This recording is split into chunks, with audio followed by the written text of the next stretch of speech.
Hi friends, happy new year to all.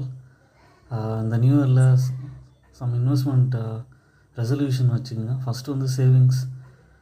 நம்ம spending நிறையா பண்ணுறோம், அதுக்கு தகுந்த மாதிரி சேவிங்ஸும் நம்ம வந்து நல்லா இன்க்ரீஸ் பண்ணணும். டைவர்சிஃபைட் போர்ட்ஃபோலியோ ட்ரை பண்ணுங்கள். ஃபிக்ஸட் டெபாசிட், அதுக்கப்புறம் ஸ்டாக்ஸில், மியூச்சுவல் ஃபண்ட்ஸில், கோல்டில் இது மாதிரி இன்வெஸ்ட் பண்ணலாம்.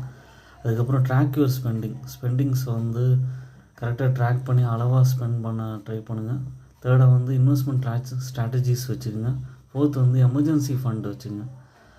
ஒரு அவசர தேவைக்கு ஒரு ஃபண்டை வச்சுட்டு ரிமைனிங்கை வந்து அதுக்கு தகுந்த மாதிரி ஸ்பெண்ட் பண்ணலாம். இன்வெஸ்ட்மெண்ட்லேயும் நம்ம வந்து கான்சன்ட்ரேட் பண்ணலாம். அதுக்கப்புறம் வந்து ரிட்டையர்மெண்ட்கான ஃபண்ட்ஸ்லேயும் நம்ம வந்து சேவ் பண்ணணும். இன்கம் டேக்ஸ் சேவிங்ஸ் வச்சுக்கணும். அப்புறம் இன்சூரன்ஸ் பிளானிங் பண்ணிக்கணும். இந்த மாதிரி பிரித்து பண்ணுறதுக்கு கோல்ஸ் வச்சுக்கோங்க, ரெசல்யூஷன் எடுத்துக்கோங்க. தேங்க்ஸ் ஃபார் வாட்சிங் மை வீடியோ. என்னோடய சேனலை சப்ஸ்கிரைப் பண்ணுங்கள், லைக் பண்ணுங்கள். தேங்க்யூ.